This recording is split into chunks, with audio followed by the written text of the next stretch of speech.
Oi, gente. Bom, olha esse livro aqui, Didática Geral. Nós vamos olhar para mais um texto que tem nesse livro, o currículo e seu planejamento. É o último texto que vai trazer um pouco para a gente essas questões relacionadas ao currículo. Depois a gente vai falar sobre planejamento. Então, esse texto também já é uma introdução dessas questões relacionadas ao planejamento. O planejamento é uma coisa extremamente importante no processo educacional, porque o que significa de fato planejar? É conseguir organizar e traçar um percurso para a questão da construção do conhecimento, certo? Bom, esse texto, o Pilete, ele fala pra gente um pouquinho da definição do currículo lá, pegando a sua raiz. De onde ele vem? Vem do latim. E o que significa? Significa percurso, carreira, curso, o ato de correr. Olha que interessante a gente pensar nessa origem da palavra currículo.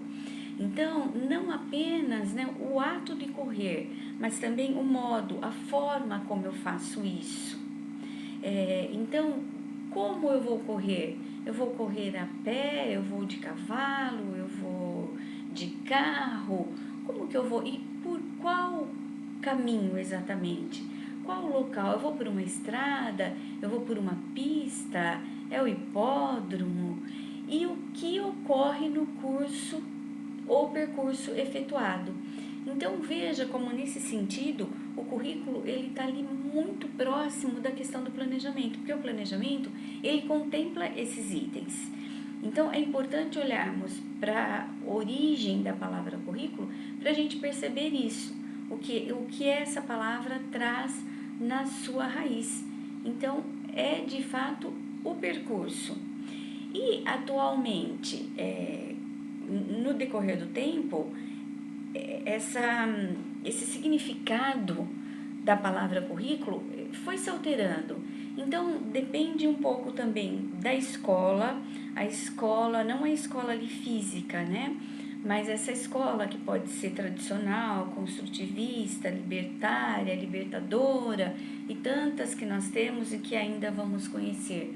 E também há uma dependência do momento histórico, de como a sociedade está constituída em um determinado momento.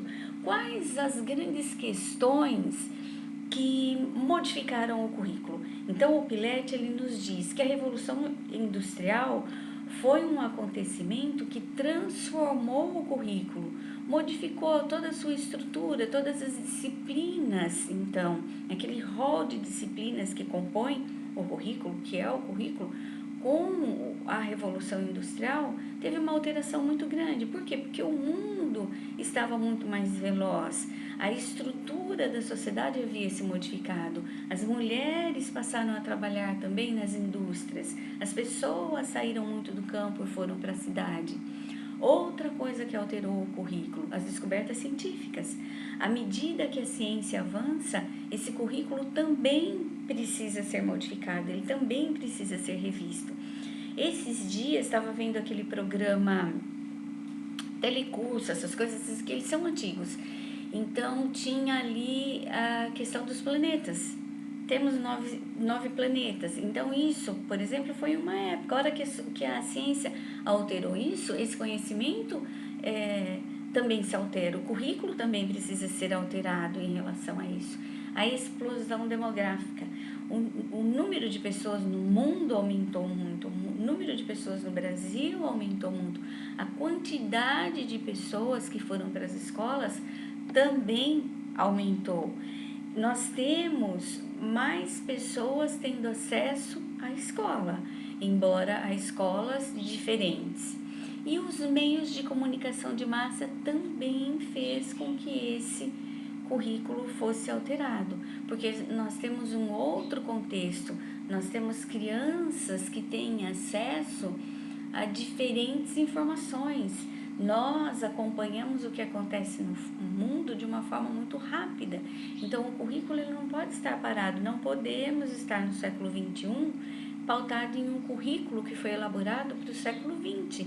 Então, esse currículo, ele precisa ser dinâmico também, ele precisa se organizar para atender a necessidade do mundo que está posto. Então, com tantas mudanças, o conceito de currículo, ele passou a ser questionado, se poderia ser realmente só o conjunto de disciplinas que seriam trabalhados. E passa-se a olhar para quê, então? Para a preparação do aluno. O aluno, ele precisa ser preparado de uma forma diferenciada, porque ele vive, nós vivemos em um mundo em constante transformação. Então, uma verdade científica, um conhecimento científico que está posto hoje, amanhã já não é mais. E nós temos que ter condições de analisar tudo isso, porque senão também nós ficamos nas mãos das mídias. Agora, no momento que nós estamos vivendo da pandemia, a gente observa muito isso. Quantas mensagens, enganosas recebemos, quantas informações que precisam ser questionadas nós recebemos no dia a dia. A gente não pode aceitar todas essas informações, esse conhecimento posto como verdadeiro de uma forma passiva.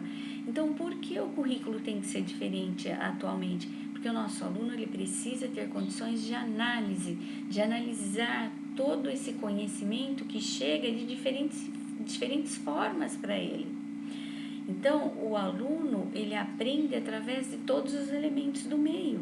Ele aprende observando o seu professor, aprende conversando com os seus colegas, aprende assistindo televisão, aprende explorando a internet, aprende através de toda essa demanda visual que está posta no mundo. Então, olha que interessante, são muitos os canais pelos quais os nossos alunos aprendem. Então, por isso ele precisa filtrar, ele recebe muita informação, é um bombardeio de informação e ele precisa filtrar tudo isso. Ele precisa olhar de uma forma criteriosa e crítica todas essas informações. Então, se ocorrem essas transformações no mundo, se o mundo se transforma no dia a dia, a definição de currículo também. Então, tradicionalmente, o currículo significa aquele conjunto de matérias ensinadas na escola, ou seja, aquela programação de estudos. São essas disciplinas e esses conteúdos que eu me aproprio. E atualmente a gente já verificou isso nos outros textos também. O currículo, ele é utilizado de uma forma mais ampla, ele engloba mais coisas. Então, o currículo, ele se refere à vida e a todo o programa da escola, inclusive as atividades extra-classe, que nós vimos o que o Saviani também falava dessa diferenciação entre currículo e currículo extra-classe. Eu tenho aquele currículo funcionando ali na escola e tudo aquilo que ocorre fora da escola. Então, olhando para esse currículo de uma forma mais ampla, de uma forma mais moderna, ele vai me dizer o quê? É toda essa vida dinâmica que acontece e tudo aquilo que é programado para ser desenvolvido lá na escola, tá? E esse texto, o Pileggi, ele traz para a gente um outro conceito que nós também vamos encontrar, embora atualmente se utilize um pouco menos essa definição, esse conceito, que é o currículo oculto. Então, o currículo oculto significa o quê? Tudo aquilo que não é revelado, tudo aquilo que não está exposto na escola e que também o aluno se apropria ali na escola. Então, a escola, nós, professores, trabalhamos um currículo explícito. O que eu aprendo em matemática, o que eu aprendo em ciências, em português, em geografia, em história. Isso está ali, está posto, está até no meu plano de aula, por exemplo. Só que a escola, ela também desenvolve mais coisas, ela desenvolve valores, as normas e os comportamentos postos na nossa sociedade. Quando que a gente desenvolve valores?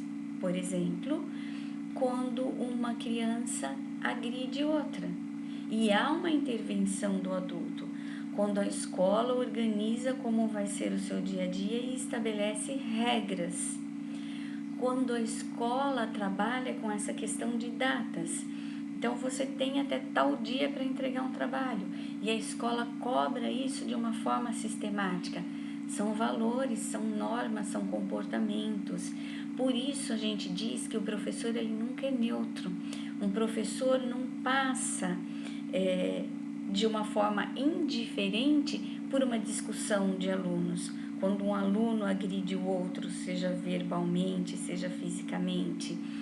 Então, isso tudo recebe o nome de um currículo oculto. Aquilo que eu não chego e falo para os pais, por exemplo, em uma reunião pedagógica. Em uma reunião pedagógica, eu mostro aquele currículo explícito. Aquilo tudo que eu vou trabalhar que está posto nos documentos. Claro que eu também posso, em uma reunião pedagógica, conversar com esses pais e falar sobre esse currículo oculto. É que dificilmente esse currículo oculto ele é registrado, não é? A menos que eu esteja trabalhando numa escola de valores, numa escola de inteligência, numa aula de filosofia, aí eu acabo trabalhando essas coisas e isso também está registrado ali no meu plano. Mas tirando ainda isso, tudo que é desenvolvido, seja na filosofia, seja na escola da inteligência, o nome que tiver, eu trabalho muitas outras coisas. À medida que o professor aconselha, à medida que o professor se porta de uma determinada forma, à medida que o gestor utiliza uma forma adequada, própria e educada para conversar com os alunos, para conversar com as famílias, tudo isso é um currículo oculto. E quando eu penso na interação entre os alunos, ali também está posto um currículo oculto, porque eu, quando estou em uma escola, eu aprendo muito com os meus colegas também. Tudo isso faz parte desse currículo oculto. Bom, o currículo explícito, aquele que está posto em todos os documentos, ele hierarquiza os graus escolares. Então, qual é o conteúdo que eu trabalho no primeiro ano, segundo ano, terceiro ano e assim sucessivamente. E também estabeleço os critérios de avaliação. Como que vai ser essa avaliação? Ela vai ser processual, ela vai ser somativa, ela vai ser classificatória, eu vou colocar essa questão do mérito, do prestígio e o currículo oculto. O currículo oculto, ele já desenvolve nos alunos, inclusive, a aceitação dessa hierarquia que está posta, na sociedade. Aí nós vamos falar um pouquinho sobre planejamento currículo. Então, o currículo, ele é a soma de experiências vividas pelos alunos de uma escola. Então, é fácil daí, a partir desse olhar para o currículo, concluir que o planejamento do currículo é o planejamento de todas essas experiências. Então, para eu fazer um planejamento, eu olho para o currículo. Lembra que eu comentei com vocês que quando a escola ela fecha e a escola informa para a família, olha, esses 3 dias, essa semana, não terá aula porque estaremos em planejamento? É isso. O planejamento é todo aquele momento em que a gente discute para conseguir estabelecer o que vai ser de fato trabalhado ali em sala de aula. Então, eu discuto pautada no quê? Não nos meus desejos, simplesmente na minha vontade. Eu discuto a partir do conhecimento que eu já tive sobre a minha sala de aula e aí sobre os elementos, é até uma palavra meio forte, mas quando eu digo os elementos ideológicos, porque quando eu penso no currículo que foi enviado lá pelo MEC, ou pelo Estado, ou pelo próprio município, existe uma ideologia, existe uma linha de pensamento por trás desse currículo. Ele nunca é neutro. Eu dependo muito de quem está no governo, quem está coordenando, quem está gerenciando tudo isso nesse determinado momento. Então, eu tenho o Ministério da Educação, e que ele me traz o quê? Lembra que conversamos sobre isso? A BNCC? A BNCC é todo um documento que norteia a educação do Brasil inteirinho. Então, eu utilizo esse documento, a Base Nacional Comum Curricular, a BNCC, para elaborar o meu planejamento. Então, é muito importante, no momento do planejamento, que eu tenha esse documento. E que outros documentos? Se a escola em que eu trabalho, ela tem um sistema de ensino, que é aquilo que a gente fala do material apostilado, ótimo, ela também me norteia, ela é um currículo também, né? Não adianta eu dizer que não, mas esses materiais, eles me apresentam toda ali uma diretriz curricular. E normalmente, cada prefeitura, cada município, ela também constrói o seu currículo.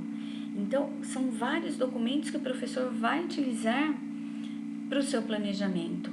Eu penso na BNCC, eu penso no currículo, na diretriz curricular posta pelo meu município, para eu conseguir elaborar o currículo, aquilo que eu vou trabalhar. Então, eu tenho que pensar desde o Conselho Federal de Educação, porque esse Conselho Federal de Educação, ele norteia em nível nacional. Como que ele norteia? Através das leis, dos pareceres, das resoluções, do estabelecimento de conteúdos mínimos.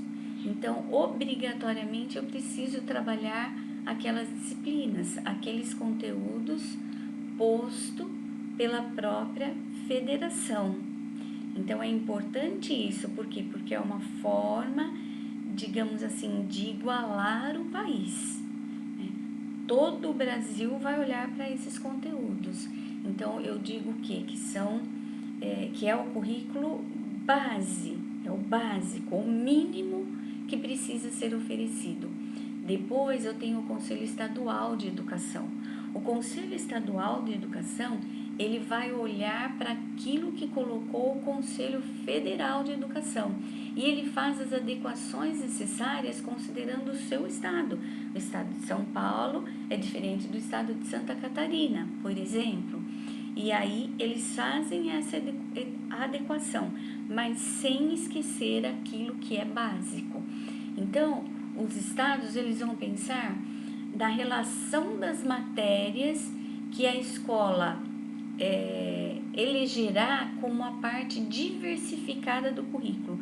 Além daquele currículo base, eu tenho um currículo diversificado. O currículo diversificado, ele vai atender às necessidades daquele estado, né? Assim como esse Conselho Estadual de Educação, ele também estabelece várias normas para transferência, para matrícula, para avaliação, para recuperação. E aí para nisso? Não. Aí eu chego no Conselho Municipal de Educação. O Conselho Municipal de Educação, ele vai elaborar o currículo pleno, mas ele vai fazer isso como? Atendendo às possibilidades postas ali no próprio município e também posto em cada escola. Vocês vão observar que nesse texto que eu enviei para vocês, depois do Conselho Estadual de Educação, a gente já vai para a unidade escolar. Mas, na realidade, antes de chegar na unidade escolar, a gente olha para o Conselho Municipal de Educação. Por quê? Porque no decorrer do tempo, já se modificou um pouco esse organograma que o Pilete colocou. Porque a maioria dos municípios, eles optaram por ser um sistema de ensino. E para ser um sistema de ensino, ele precisa ter o Conselho Municipal de Educação. E o Conselho Municipal de Educação, ele vai auxiliar na construção de um currículo ali, para o município, para aquela região. Então, quando chega lá no professor, para ele elaborar o seu próprio planejamento, ele já tem em mãos todos esses documentos, ele já tem todas essas coisas norteando. Então, quando eu penso no currículo, no Conselho Municipal de Educação, ele vai olhar para os objetivos educacionais, para os conteúdos, para os métodos, para os recursos e para a avaliação, mas ali, de acordo com a sua região, considerando as necessidades daquela região. Isso tudo, então, é feito em nível municipal. Normalmente, quem coordena isso é a Diretoria de Educação, Secretaria de Educação, seja lá o que for, mas que nome receba, mas para os municípios que já são um sistema de ensino. Se o município não é ainda um sistema de ensino, ele sempre vai olhar para aquilo que o Conselho Estadual de Educação disse. Tá? E vocês também podem perguntar o seguinte, mas e se a escola for privada? Ela vai ficar olhando para o que disse o município em relação ao currículo? Nem sempre. Eu tenho escolas de ensino fundamental que elas ficam sob a responsabilidade do Estado, né? Escolas particulares, e tenho também as escolas estaduais, públicas. É que normalmente o município ele responde pelo quê? Pelas escolas de educação infantil e pelas escolas de ensino fundamental. Quando eu penso em ensino médio, ensino superior, já é uma outra instância. E a escola particular, se for da educação infantil, ela, para abrir e para coordenar a sua avaliação, os seus projetos, o seu currículo, o seu calendário, ela pede aval para a diretoria de educação, ela responde ao município. E se for de ensino fundamental, ela já responde ao Estado. Então, normalmente, no caso de Lençóis, ele se reporta à diretoria de Bauru. É ela que vai dizer se a escola pode ser aberta, é ela que vai coordenar essa matriz curricular, a forma de avaliação, enfim, ela que vai dar o aval, que vai colocar todos os critérios para uma escola privada de ensino fundamental funcionar. Agora, se uma escola privada tem ensino fundamental e educação infantil, então ela não vai ficar respondendo para o município e para o Estado. Ela não vai sempre procurar o município para discutir as questões relacionadas à educação infantil e procurar o Estado para resolver as questões relacionadas ao ensino fundamental. Então, aí ela sempre vai responder à diretoria regional, né, que no caso de Lençóis é Bauru. Então, aí isso facilita para a própria escola, que ela não fica seguindo duas regras, digamos assim. Embora o município, ele nunca vai desconsiderar o que o Estado ou a União falou. Então, acaba ficando tudo meio que igualitário, porque a gente sempre se respalda às leis maiores. Mesmo que o município tenha a sua autonomia, ele não pode nunca deixar de olhar para aquilo que disse o Conselho Estadual e para aquilo que disse o Conselho Federal. Então, nisso, a gente consegue uma certa padronização, que ela é significativa, ela é importante, ela é boa para os nossos alunos, nos casos de transferências e no sentido de deixar o ensino mais igualitário. Claro que a gente sabe que existem algumas diferenças e que são significativas, mas esses documentos que vêm do MEC, eles buscam isso, oferecer essa educação, esse ensino de uma forma igualitária, né, para todas as escolas do país. Bom, esse texto, ele traz também alguns termos que a gente vai ouvindo à medida que a gente vai adentrando esse mundo da pedagogia. É até legal a gente ter tipo um dicionário pedagógico que traz alguns termos que eles também modificam de uma forma constante. Às vezes a gente chega até a dizer, e agora não é mais assim que a gente fala, é assim que a gente fala. Então, uma mudança de termo para falar a mesma coisa. Então, a gente ouve muito falar de currículo pleno, que é o conjunto formado pelos currículos dos diferentes anos e turmas de uma escola. Então, eu não estou olhando só para um ano específico, mas para todo aquele conjunto.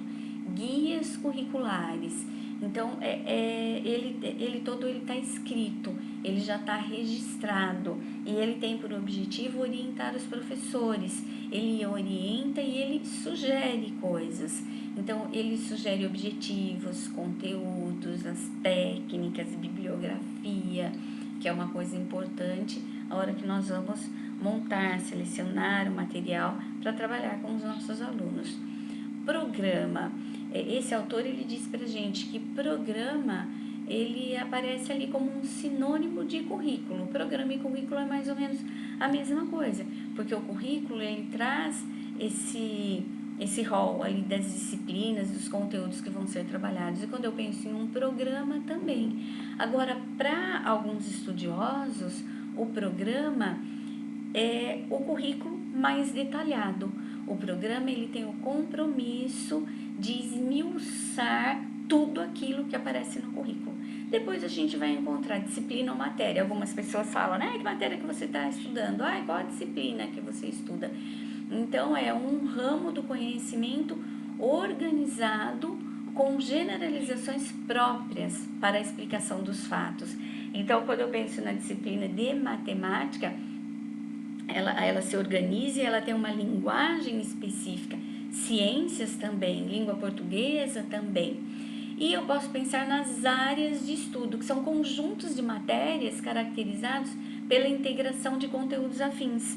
Então, neste momento, essas disciplinas ou matérias, elas se relacionam, elas têm algumas coisas em comum. Fica fácil vocês pensarem nisso quando a gente fala assim, qual é a sua área? Eu sou mais de exatas, eu sou mais de humanas. Então, são áreas, são disciplinas, são matérias que elas estão mais relacionadas entre si. Elas têm uma fundamentação parecida. Não que todas as disciplinas, todas as matérias não devem ter, porque quando a gente trabalha, por exemplo, matemática, nós utilizamos muitas outras matérias ali. Eu utilizo, por exemplo, a língua portuguesa, né? De uma forma clara, quando a gente diz, nossa, para resolver um problema de matemática, eu preciso interpretar o enunciado do problema, por exemplo. Olha, unificando áreas que parecem inicialmente que não têm tanta afinidade. Depois a gente pode pensar história e geografia, como elas estão ligadas, né? E a matemática, quanto ela aparece na história, quanto ela aparece na geografia. Então, nesse sentido, às vezes a gente separa por uma questão didática, para a gente conseguir compreender melhor e para a gente focar, porque senão, quando eu coloco muitos objetivos, porque é possível trabalhar através de um conteúdo, muitas disciplinas. Só que se eu fizer isso, eu perco o foco. Então, didaticamente, a gente separa por isso, porque facilita essa aprendizagem. Tudo bem, pessoal? Bom, esse foi o último texto que fala de currículo, que nós vamos ver. Mas ele já faz uma introdução na questão do planejamento. E planejamento é o nosso próximo tema. Porém, antes de chegarmos lá, tem uma atividade que ela vai aparecer, ela já está posta, no próprio texto que eu enviei para vocês. Ela aparece, olha aqui. Tá. Responda as seguintes perguntas. Aparece lá em atividades.